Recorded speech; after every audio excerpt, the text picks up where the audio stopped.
J'aime mettre des mots MOT sur des mots MAUX. Gérard Depardieu qui m'a dit surtout pour faire ce que tu fais, soit t'es con, hein, parce que à un moment donné, on va rigoler de toi. Après il y a eu une plainte il y a pris 4 mois, bon je pense que normalement tu devrais faire du ferme dans ce temps-là. Tu tapes à ta femme, tu fais pas de sursis. T'as peur toujours quand tu rentres dans la cage? Ah non, je veux pas. T'as jamais peur? Non. Non. Peur de mal faire, oui. De mal faire. Ouais. Est-ce que tu penses que Francis a une chance face à Tyson Fury? Après c'est toujours moi, c'est l'affect qui va parler. Ouais. Tu m'as dit, tant que quelqu'un va pas me mettre KO sévère, Une douille. je vais continuer. Ouais, c'est vrai. Pour moi, il faut que je prenne une douille. Avec ton background en pied-point, t'aurais pu performer au plus haut niveau en MMA? J'aurais tout fait pour. Je s'entraîne une nuit et jour. Ok. Ouais, j'aurais été au Daghestan.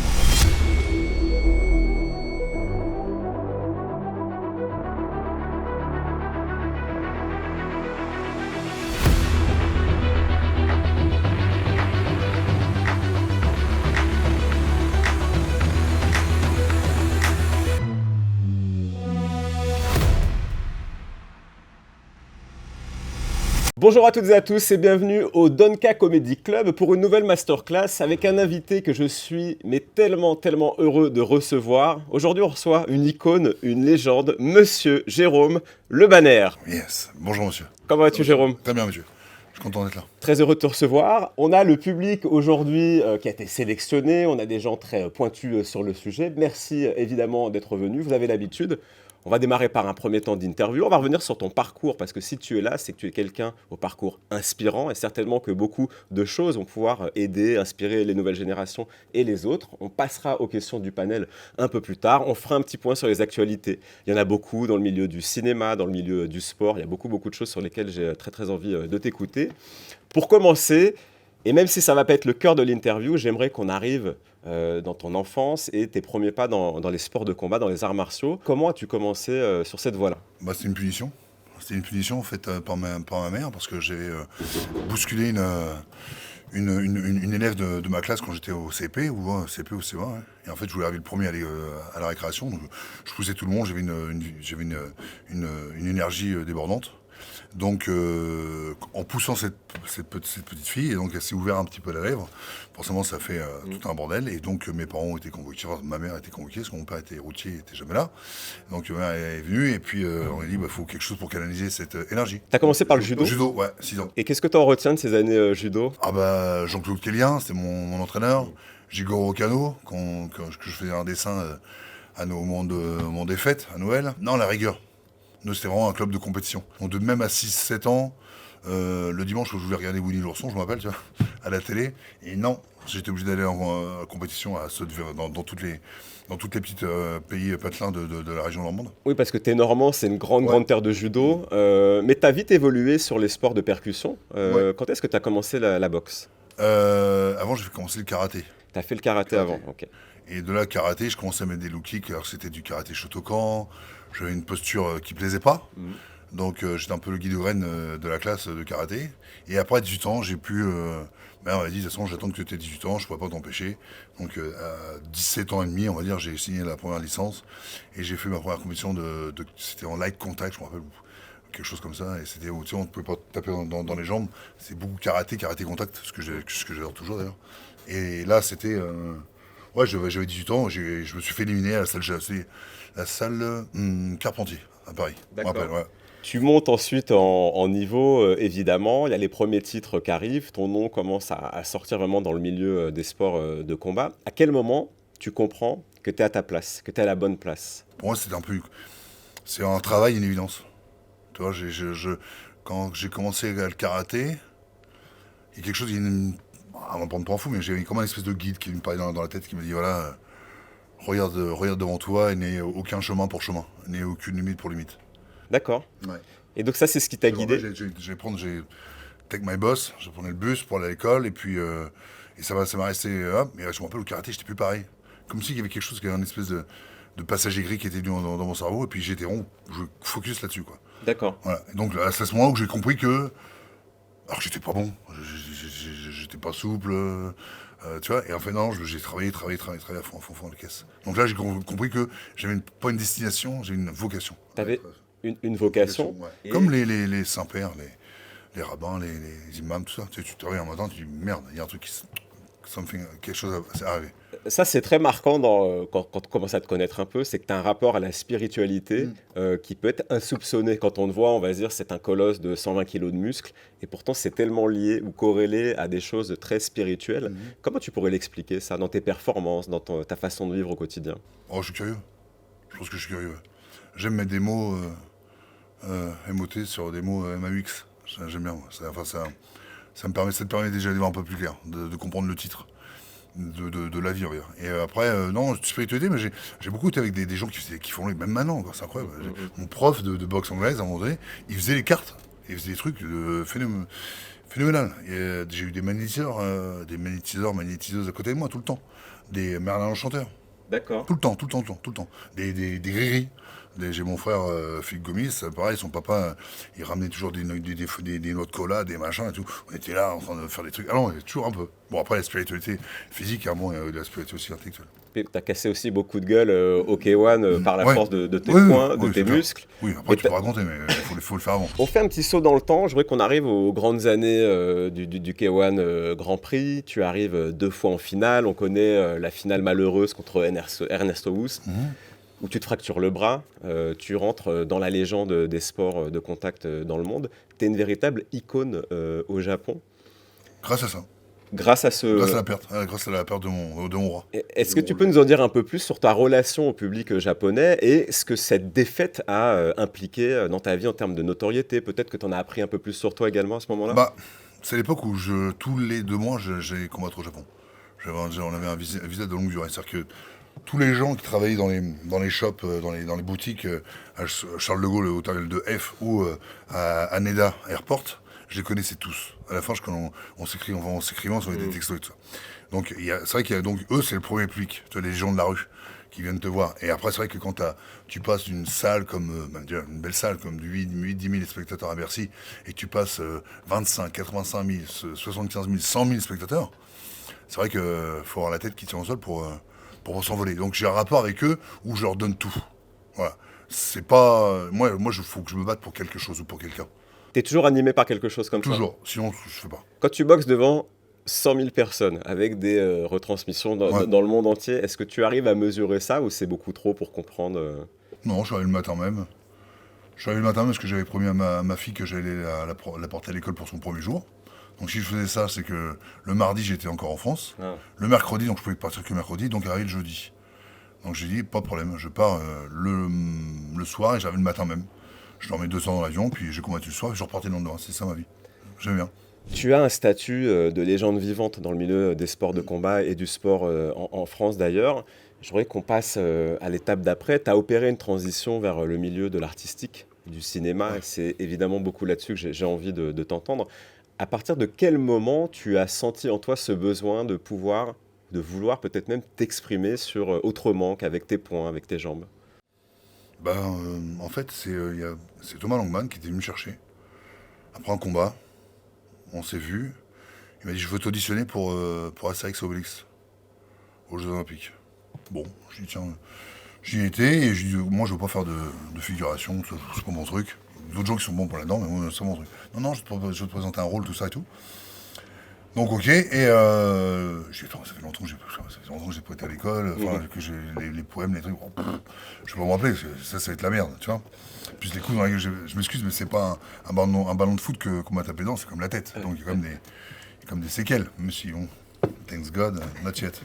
Et il y a comme des séquelles, je dis bon, ok. Donc j'ai appris, puis le premier casting que j'ai fait, c'était à Brie-sur-Marne, hein. C'est comment Brice? Ouais, Brie-sur-Marne, ouais. Et c'est ce que là où elle habite. Et donc, et puis, j'entends j'arrête le cinéma, et je fous une famille. Je fais ça, j'ai le gros Gérard qui est à côté de moi. Putain, j'ai merde. Putain, qu'est-ce que je fous là, le con, putain, merde. Et juste à côté, t'as Clovis qui dit, bah, on va bientôt se voir car nous allons commencer un film Scorpion. Ok. Je suis putain, j'ai la fille d'Uderzo qui était là, Uderzo même qui était là. Et puis, je sais pas, j'ai dit, allez, quitte on se lâche. Soyons pas nous-mêmes. Peu Donc c'est, importe. Donc c'est ça le truc. d'accord, donc c'est pas toi Non, non, spontanément. non, du tout. Ah, le cinéma est venu te chercher. Ouais, ouais, Et alors, je sais pas si les gens savent, on parle d'Astérix et Obélix, t'as le quatrième ou cinquième plus grand rôle en temps de tournage. C'est vraiment pas que de la Ouais, figuration. un peu moins, mais Un peu 7e, moins, moi, mais on te voit, t'es très ouais. présent. Ouais, ouais. Bon, tu nous parles de Gérard Depardieu, ça a été quoi votre relation? Vous partagez quelque chose, évidemment, il y a le génie d'acteur de Depardieu, mais je trouve que vous avez un rapport au corps, à la dimension physique qui est assez particulière. Ouais, Vous le partagez, ça. ouais, lui, en plus, donc lui, à l'époque, il était en tabarnak, comme on dit, avec sa blonde de l'époque, on va dire.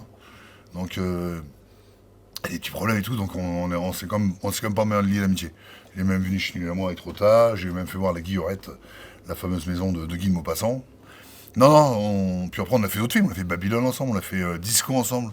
Donc, puis on s'appelle, bon, on s'appelle pas souvent, mais quand je boxe encore à Saint-Tropez, il devait venir, après il n'est pas venu, puis après il veut venir, et puis ouais. Est-ce que vous aviez, apparemment la réponse c'est oui, Ouais. une relation au-delà de la Ah oui, rencontre humaine? oui, oui, oui, ouais, le sport, Ouais, les conneries. parce qu'il est boxeur, il était Oui, boxeur. il était boxeur, puis bah, surtout, oui, puis il aime vivre, quoi, tu vois, sur C'est ça, un ouais, bon on a fait vivant. des conneries ensemble. Ouais. Comment tu expliques que les plus grands acteurs, Delon, Belmondo, Depardieu, ont tous un rapport à la boxe particulier? Sur le combat, Ouais, ouais. Et sur même, je vais aller un des peu plus loin polarités. dans ma question. Tu peux prendre n'importe quel compétiteur, boxeur, pratiquant de MMA. Les grandes personnalités les plus grandes veulent toujours être prises en photo Ouais. avec eux. Pourquoi? Qu'est-ce que vous avez de si particulier, les Bah, combattants? qu'est-ce qu'on a de si particulier? Je pense le truc de la testostérone, le truc animal, même les femmes, hein, tu sais, les femmes, pareil, ils ont ce pouvoir tu vois, de destruction massive. Les mecs, on n'a pas, on a beaucoup moins. C'est que le premier round, nous, on cherche un peu, on sent un peu. Tu vois. Les femmes, boum, ils s'éclatent d'entrée de jeu. Donc, qu'est-ce que. Non, ils veulent l'homme fort, tu vois, là, un peu Mm. comme César et puis ses gladiateurs, tu vois. Tout ce qu'on monte à un moment donné, mais on aime détruire aussi. Hein. Ouais. Ah oui, on aime détruire. Est-ce que tu as pris du plaisir dès tes premiers tournages sur Astérix? Il y a eu Fatal aussi. Fatal, c'est intéressant d'en parler. Avis personnel, c'est quand je t'ai vu, donc pour ceux qui connaissent pas Fatal, tu joues le rôle du bodyguard de Michael Youn, Ouais. qui est amoureux de son bodyguard. Ouais. Et je vois ça, donc tu joues le rôle à fond, je me dis putain, mais il est vraiment acteur, il est marrant. Et quand est-ce que tu as pris. Bah, Gérard Depardieu qui m'a dit surtout, D'accord. essaie de t'immerser dans un monde d'illusions et de ne plus, de te laisser aller. En fait, le plus dur, c'est de rigoler de soi-même. Parce que toi, les conneries que tu fais là, j'ai hâte de voir quand tu vas être à Leval Opéré en train de faire gling gling pour une round. Là, ça va être un autre monde. Tu vois, il n'y aura pas coupé, action, on en fait une. Non. Et donc là, il me dit, pour faire ce que tu fais, soit t'es con, hein, parce qu'à un moment donné, bah, on va rigoler de toi. Et il me dit non, franchement, non, mais la plus grosse égalité, c'est de rire de soi-même. Rire de soi-même. Et ça, je me dis, ok, let's go. Et de se laisser aller. Ça, C'est l'imagination. c'est super intéressant parce que il y a deux facettes du coup en toi. Il y a le mâle alpha qui va aller combattre dans des cages, dans des rings, et puis tu dois switcher pour passer à de l'autodérision dans de la comédie. Tu arrives à passer rapidement d'un personnage à l'autre, Bah oui, ouais, j'arrive, facilement. Ouais. et c'est ce qui fait que tu as des qualités d'acteur. Aujourd'hui, tu travailles avec des réalisatrices. On Ouais, va parler de ouais, Stéphanie Pionka ouais. qui t'amène sur des territoires. Oh, faut pleurer, faut libérer son âme d'enfant, qu'elle m'a dit. Elle m'a dit, t'as une âme d'enfant. Et Garde cette âme d'enfant, toujours. tu arrives à pleurer rapidement. Ouais, si je t'écoute et que tu dis quelque chose qui m'émeut, voilà, bien sûr. C'est l'émotion, c'est le sentiment. Donc on parle de Stéphanie Pionka. Elle a un message qu'elle a voulu t'adresser, Ouais. que je vais te montrer. Bon. Salut cher Jérôme. Petit message pour te dire à quel point tu sais que tu es une institution pour moi, pour mon papa, mon fils, mon frère. Tu sais à quel point tu es une source d'inspiration pour moi. Mais au-delà de tout ça, je voulais te dire que tu fais partie de ces individus qui nous apprennent à être plus profonds. Tu nous invites à nous élever. Parce que paradoxalement, tu n'es pas que le colosse que l'on connaît. Tu es un être de finesse, de réflexion, de délicatesse, d'élégance, mais surtout, tu es un être d'amitié et de félicité. Tu es un comédien extraordinaire, et ce qui est très touchant, c'est chez toi, c'est pas ton enveloppe physique. Tout le monde sait que tu es spectaculaire et tout le monde connaît ta force et ta maîtrise et ta puissance et ton génie de combat, mais Ce qui est beau chez toi, c'est ce qui est tout petit. Au fond de ton cœur et tout fragile. Tu es un être complexe et riche. Toutes ces facettes en toi font quelqu'un de différent. Tu es un ami qui compte. Et je suis fière de pouvoir prétendre être une de tes camarades. N'étouffe pas cette petite chose si délicate qui est en toi et qui fait que tu as un cœur vibrant, plein d'aspérité et de délicatesse. Salut, je sais pas comment on dit, shoes, hus, machin, enfin t'as compris, hus, oui, quelque chose comme ça. Dans tous les cas, voilà, je m'adresse à Jérôme le comédien, Jérôme le papa et surtout le super pote. Ouais, ça je l'appelle. C'est vraiment, je l'appelle à n'importe quel moment. J'étais au Japon, j'étais dans des emmerdes pas possibles. C'est vraiment quelqu'un, c'est là. Parle-moi de ta relation avec Stéphanie. Quand ça s'est fait, on tournait à Toulouse, je crois. Ouais, Toulouse, je sais plus. Et puis, je jouais le rôle d'un. On était trois, il y avait Samuel Abitbol. Qui est trisomique, qui est trisomique, ouais, c'est ça. Qui était amoureux d'une fille dite normale. Et mon pote Janice, que j'embrasse déjà, qui joue mon pote, en fait, voilà. Et donc, moi, je suis un peu le gros bourru, lui, c'est un peu l'homo. Et l'autre, on cherche et tout. Et en fait, on perd notre pote. Et en fait, elle nous a vraiment laissé faire ce qu'on sentait de mieux pour la scène, quoi. On est parti dans des tirades un peu qui relèvent un peu de l'émotion au niveau du premier degré, quoi. Au niveau de l'épiderme. Et puis voilà, c'est parti comme ça. Et j'ai vu tout le monde pleurer sur le set, c'est comme marrant. Enfin, c'est marrant, ça fait bizarre. T'es dans le truc et puis tu te lâches et puis tout le monde est en train de pleurer, en train de ramasser les trucs. Et j'ai dit, voilà, là on a réussi, quoi. Là pour moi c'était comme gagner un combat, quoi, tu vois. Ah ouais, à ce point. Ouais, parce que quand tu te bats pour la personne qui est en face de toi, Stéphanie, je me suis un peu avec moi pour essayer de ressentir le truc, tu vois, d'être dans l'émotion présente. Tu vois, pas d'écouter un truc, puis oui. Non, l'émotion d'écouter ton partenaire. Et qu'est-ce qui se passe quand tu te sens justement submergé par cette émotion et tu te vois en train de pleurer? Est-ce que tu te dis, ça y est, je suis acteur? Non, je me regarde jamais. D'accord. Bon. Ok. De la même manière, tu regardais tes combats ou pas du tout? Non. C'est pas du tout ta façon de fonctionner? Non, je regarde que maintenant d'ailleurs. Ok. Tu vois. Ouais, c'est que maintenant. J'ai une bonne droite. Ouais, tu sais, ah, putain, mais t'aurais dû faire autrement. Non, il y a que maintenant que je regarde. Ouais, il y a que maintenant. Ok. Mais non, je me regarde pas. Non, mais tout travail avec Stéphanie, il y avait quelque chose de. Même tout le monde. Et Mehdi, pareil, qui jouait dans le Bon Dieu ta mère, je pense que. Voilà. Et on s'était vu quand il faisait Carrera Shopping avec Franck Gastambide, il était venu chez moi et tout. Et on a travaillé ensemble et tout. Il m'a dit vraiment, Stéphanie, c'est quelqu'un de. Je me donnerais. Est-ce que quand tu as démarré en tant qu'acteur, tu as eu le syndrome de l'imposteur? Ah oui. Moi? Ouais. Comment? Est-ce que c'est quelque chose qui te suit depuis un moment? Non, parce que maintenant j'ai quand même j'ai travaillé, puis j'essaie je lis beaucoup, et puis j'ai Armel Sbrer, d'ailleurs, qui est parti dans le milieu de la France, s'occuper d'un moine tibétain. Et elle a une vie, ça sera un film. Elle s'occupait de toutes les grandes stars du jardin, enfin tous les grands stars de France. Et elle est partie parce qu'elle a aidé un moine tibétain. D'accord. Tu vois, donc c'est quoi la question? Le syndrome de l'imposteur.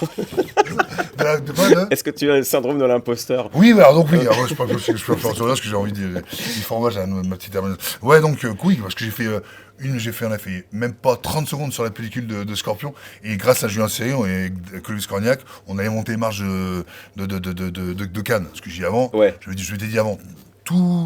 Peut-être 3 ans auparavant, j'avais un pote à l'époque, on courait le matin, et je lui dis, écoute, on va courir sur les planches de Deauville avant de monter les marches de Cannes. Bon, lui, il est resté un peu sur le sable de Deauville, mais quand même, tu vois. Mais par contre, il marches et donc, j'arrive sur les marches, je vois des gens qui sont là, des intermittents et tout. Je dis, putain, l'imposteur, quel enculé. Et je monte le truc, je dis, putain, mais pas possible encore. Qu'est-ce que je fous là? Tu vois? Je fais 2 secondes sur un truc et les mecs, tu vois. Et aujourd'hui, tu es de plus en plus légitime quand même. Tu vas arriver sur des grosses. Toujours pas?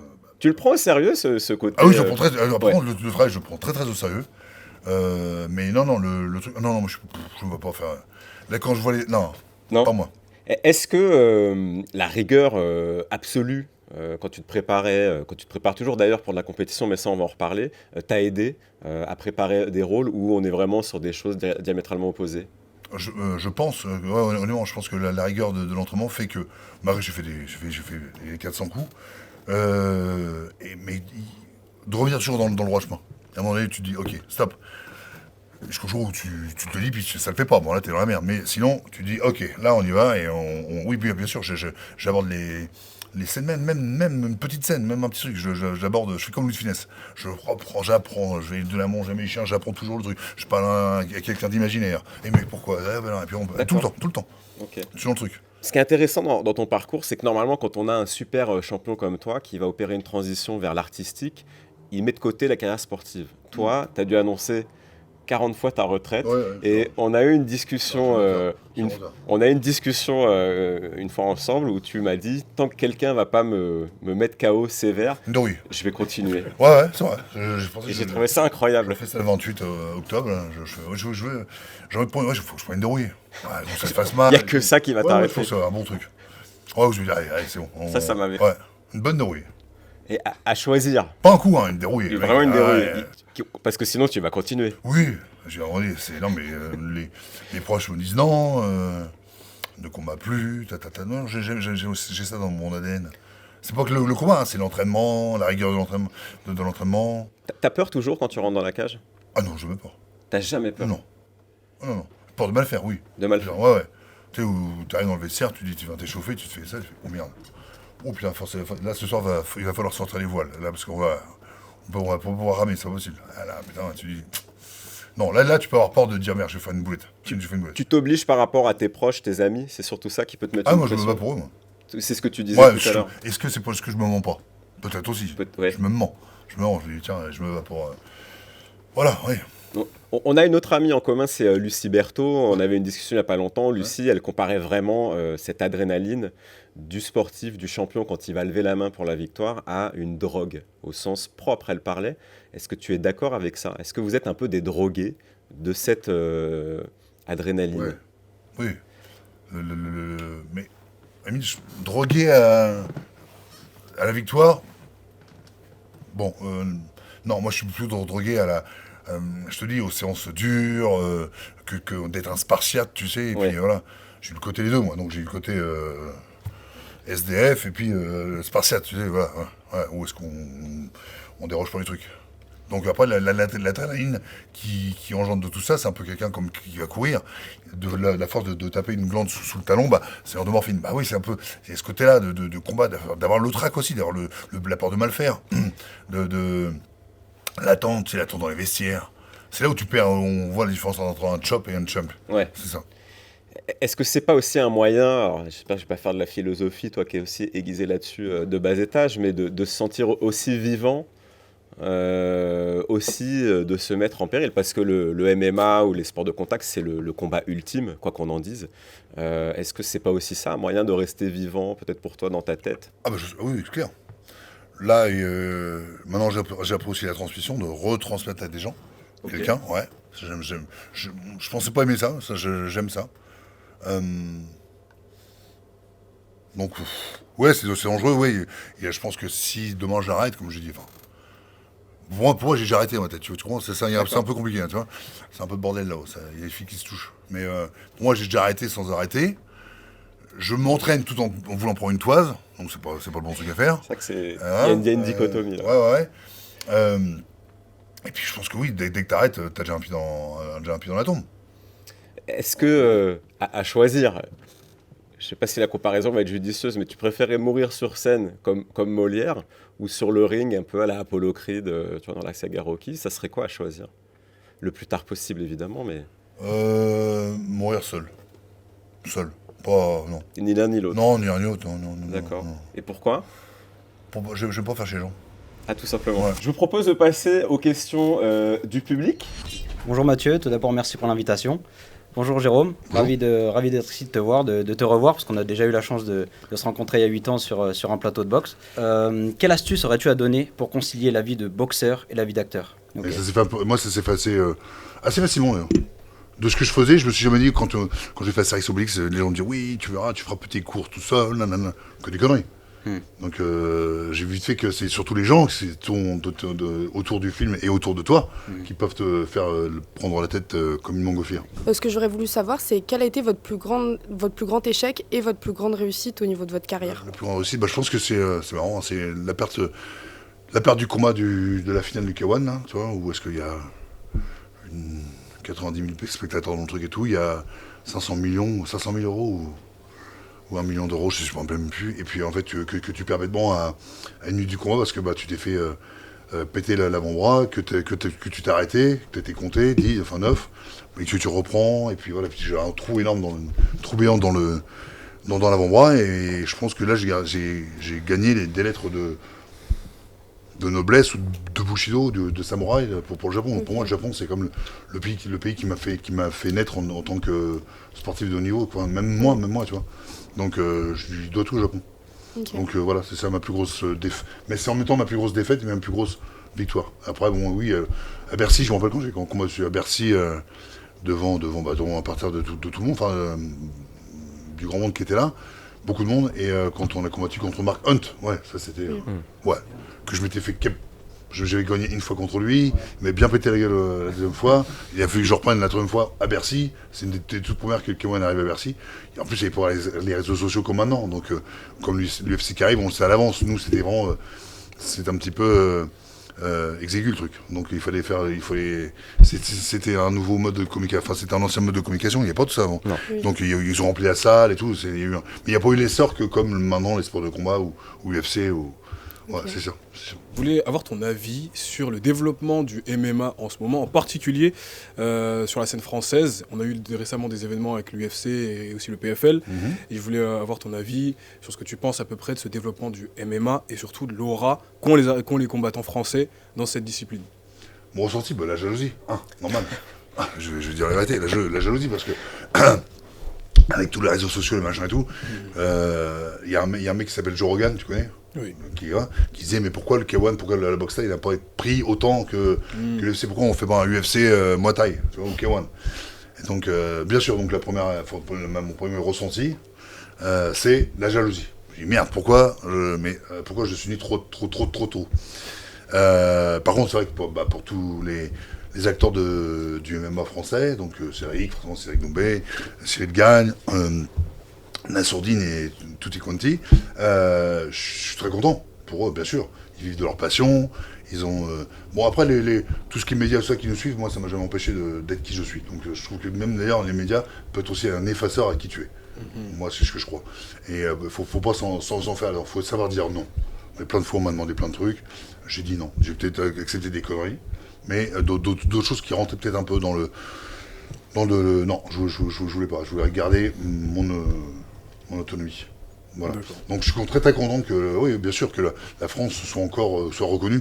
On a commencé à être craint, au niveau des... Même en kickboxing, on était craint à l'époque, mais il n'y avait pas le worldwide. Maintenant, grâce aux réseaux sociaux, on sait tout. On sait même avant que ça se passe. On se dit merde. Je voulais rebondir là-dessus. Tu as quand même été un des premiers à sentir que ça allait se passer au niveau du MMA. Ouais. Tu avais fait un combat avec Bob Sapp, c'est ça, hein, ouais. Et pourquoi ça t'a attiré très vite, toi qui étais déjà une référence mondiale au niveau du pied-point, d'aller au sol, de faire des frappes au sol, de travailler des étranglements? Je m'étais foutu de leur gueule, exprès. Donc c'était convenu comme ça, il y avait un combat de $1 million où c'était à Stirai, machin, c'était un japonais contre un des Gracie, et donc je vais rigoler. Moi c'était exprès. Donc à un moment donné, il y a le mec qui s'appelle Monsieur Inoki, et Fujita, qui m'attrape dans les escaliers, oui, non. Donc après il faut lui donner des noms. Moi je voulais être dedans. En fait ils ont donné Mirko Krokop contre Fujita. Ouais. Et moi je voulais, parce que je savais qu'il y avait une tournure. Mais pourquoi pas, on commence debout, on commence au sol, enfin on finit au sol, enfin bref, je dis je commençais à sentir le vent venir. Okay. Avec les vieux UFC dans le Missouri ou je sais pas quoi, où ils n'avaient pas de gants et tout. Même les Jungle Fight aussi avec Vander Silva qui le faisait. Bien sûr. Donc il y avait tout ça, oui, on sentait. Mais au Japon, si tu veux, il n'y a pas de... Oui, donc le MMA c'est nouveau, donc kickboxing, boxe thaï, muay thai, on enlève, boxe anglaise... Non, il y a une essor, ils ont ça dans le sang. Donc peu importe, ils savent très bien que dans la rue, c'est pas dans une cage, il n'y a pas de tatami, il n'y a pas tout ça, il y a un micro, une tasse de café, un mug, tu vois. Okay. Donc voilà, tout change. Okay. Donc il n'y a pas de dire c'est le plus fort. Oui, le plus fort de ce sport, comme là, comme Ngannou avec Fury, ce que tu me posais la question tout à l'heure, mais voilà. Non, Jérôme, merci. Mathieu, merci. J'aurais une réflexion à faire en même temps que ma question. D'abord, je pense que tu es un ovni.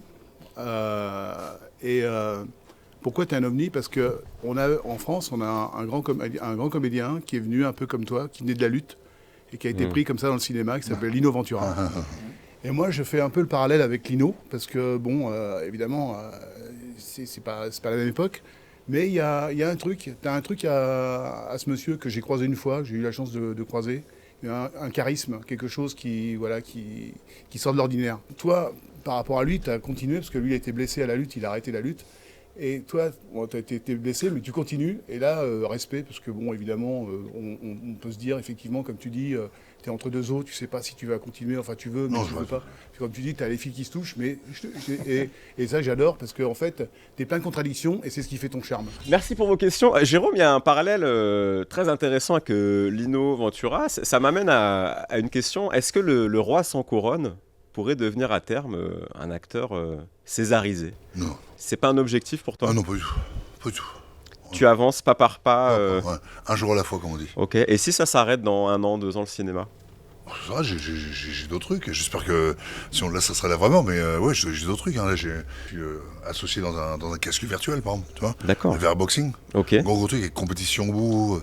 On va pouvoir. Ouais, c'est vraiment là, c'est dans les tuyaux, là. On était à l'université de Rennes pour travailler avec tout ce qui est l'intelligence artificielle. J'ai vu ce qui se faisait, c'est incroyable. Ok. Ouais, donc non, il y a autre chose. Il faudra que tu nous en reparles de ça. Ouais. On arrive dans la dernière partie de cette émission. Je voulais qu'on fasse un petit point sur certaines actualités, les tiennes évidemment. Et puis il se passe beaucoup de choses en France, au niveau du sport et de la société. Déjà, ton rapport à la France, qu'est-ce que c'est? Est-ce que c'est important pour toi? Tu as un ancrage, on sait, local très important en Normandie, mais pour le reste? Pas du tout. Quand la dernière fois je jouais à l'UFC qui chantait la Marseillaise quand il combattait, j'ai putain, heureusement que je faisais pas ça. C'est pas quelque chose qui te booste? Non, du tout. Non. Pourtant, en parallèle, tu es quelqu'un d'hyper populaire. C'est-à-dire que moi, quand j'ai annoncé ta venue là, les gens m'ont regardé. Voilà, est-ce qu'on peut venir? Tu as un rapport, pour le coup, aux Français qui est assez incroyable. J'aime les Français, bien sûr. J'aime notre Jean Foutisme, tout ça. Non, j'aime ça. Mais non, mais quand tu parles des gouvernements, oui. Non, que dalle. D'accord. Que dalle. Pourtant, j'entraîne l'autre, là, comme tu disais. Alors, monsieur Édouard Philippe, justement, est-ce que tu as un rapport à la politique pointu ou c'est juste une histoire d'amitié, d'homme? J'aime bien l'homme. Je trouve le très érudit. Ok. J'aime bien le mec qui s'assoit, qui écoute avant de parler. Donc ça, c'est bien lui. Puis ça reste un homme politique, mais je trouve qu'il est un peu mieux que les autres, honnêtement. D'accord. Ouais. Okay. Tu suis l'actualité politique ou pas? Oui, je pense qu'on a un pays qui n'a jamais été autant clivé. Est-ce que tu penses que les champions, les gens qui représentent des choses comme toi, ont un rôle à jouer ou pas du tout? Est-ce que tu te sentirais t'investir d'ailleurs sur potentiellement... Politiquement, non, du tout. Là, j'ai mis un drapeau israélien parce que j'ai mon ami qui est pour les fêtes de Kippour et puis de Sukkot, là, qui était en Israël et qui a perdu sa cousine. Donc forcément, j'ai mis le drapeau israélien, mais je suis tout aussi pour la Palestine libre et démocratique, bien sûr. Mais forcément, quand ton pote il est en pleurs et tout, et puis qu'il a perdu il venait pour voir sa cousine et il faisait le Kippour avec lui, donc c'est la fête du grand pardon, tout ça, c'est leur nouvelle année. Je dis putain, donc forcément, oui, je m'en fous de tout ce qu'on le fils de qui j'en fous, je m'en tape. Je fais une transition peut-être un peu plus légère parce que évidemment là le sujet on pourrait en parler des heures. Dans l'actualité des sports de combat, il y a un banger qui arrive entre Tyson Fury et Francis Ngannou. Il se trouve qu'à Ngannou, tu as pu t'entraîner avec lui. Est-ce que tu penses que Francis a une chance face à Tyson Fury qui est simplement le plus grand boxeur des 10-15 dernières années chez les lourds? Après, c'est toujours vrai, c'est l'affect qui va parler. Ouais. Donc je vais toutes les qualités à Francis, parce que, je me suis entraîné avec lui, 2, c'est un bon mec, il peut créer la surprise. Alors, je vais pas me... Tu penses vraiment qu'il peut créer la surprise? Ouais, il peut créer la surprise. Ouais. T'aurais un scénario? Ouais, dans les 3 premiers rounds, il faut que ça passe, il faut qu'il soit dessus.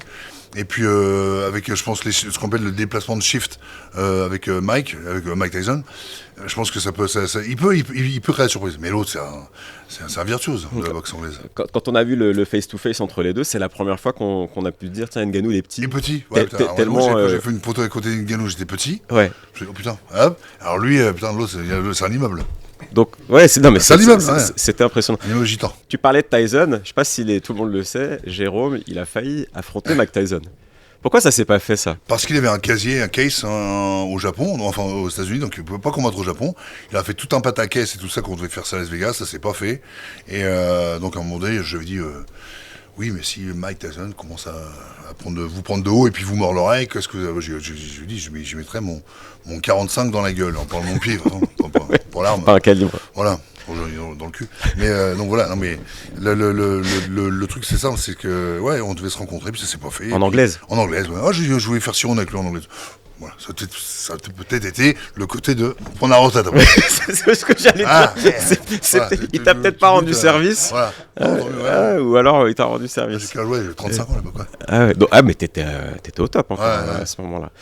Il y a une question sur le MMA, le développement, et effectivement on a des grands talents, Saladin Parnasse, Benoît Saint-Denis, Cyril Gane évidemment, et puis Cédric Doumbé. Ouais.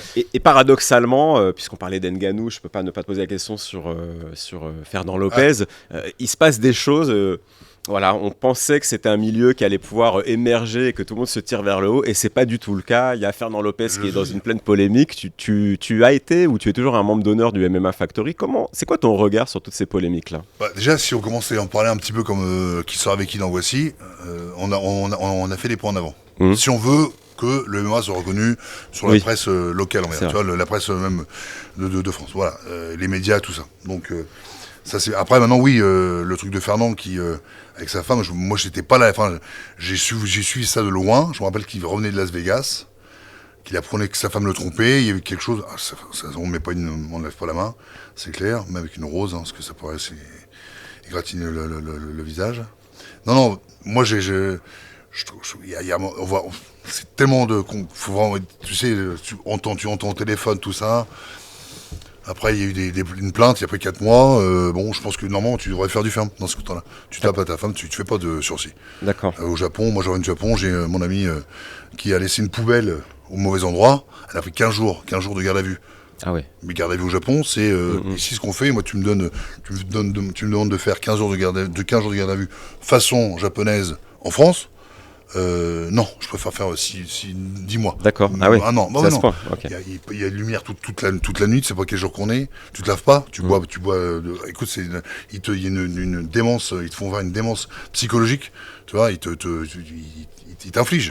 Ah ouais, il t'inflige. T'es plus bactère. T'es un numéro. T'as pas envie d'y retourner du coup. Ah non, je te prends. Là, quand on mettait la poubelle, oh putain, elle est où la poubelle. Ah non. Donc c'est au Japon. Donc je pense que oui, quand tu te bats ta femme, et peu importe la raison, tu prends les souliers, tu te fais un 180 degrés, tu te bats. Oui, tu vas prendre du ferme. Voilà, tu prends du ferme comme ça. Après voilà, mais le ferme. Ouais, du vrai ferme. Moi, ferme, c'est un mec que j'adore. Donc moi, je dirais comme un colonel, je ne serai jamais un soldat, même s'il a je laisse pas en arrière. Je le laisse pas. Maintenant, je le tire vers le haut. C'est vrai que avec ce qui lance, là, c'est une bombe à retardement pour Fernand. Ouais. Pour une dernière question sur un sujet peut-être un peu plus léger, mais toujours dans le thème évidemment, il y a Cédric Doumbé qui est en train de performer, faire parler de lui. Je vais pas dire que vous avez des profils similaires, mais voilà, on est face à deux génies du pied-point. Est-ce que tu penses que à ton prime, avec ton background en pied-point, tu aurais pu performer au plus haut niveau en MMA? J'aurais tout fait pour. Je s'entraîne une nuit et jour. Ok. Ouais, j'aurais été au Daghestan, moi, vraiment. D'accord, pour apprendre la lutte. Ouais, un combat face à Fedor à l'époque, ça t'aurait plu, ça? Ça aurait bien mangé, mais on avait moi je faisais partie du K1 et lui faisait partie du Pride. Et pour que les deux s'associent, ça demandait des trucs. On a essayé, bien sûr. On va conclure là-dessus. Jérôme, je voulais te remercier encore 1000 fois de ta venue. Merci pour tous les messages et voilà, tous ces retours d'expérience très très précieux, je l'espère, pour vous. Je voulais remercier évidemment notre panel. Merci d'être venu. Merci pour vos questions si brillantes. Un remerciement tout particulier à Sub de Pub, notre fidèle partenaire. Sub de Pub, c'est vraiment l'école des talents créatifs de demain, l'école des nouveaux communicants. Merci au Donka Comedy Club de nous accueillir émission après émission. À l'image et au son, c'était Flavie et Hugo. Je voulais remercier Jérémy. Merci pour ton expertise à la réalisation. On avait Paloma pour le make-up. Vous avez l'habitude maintenant, on va vous inviter à commenter, liker, partager, à vous abonner à la chaîne Divergent. À très bientôt Jérôme, et puis vous, on vous dit à très très vite également pour de nouvelles masterclass. Merci beaucoup.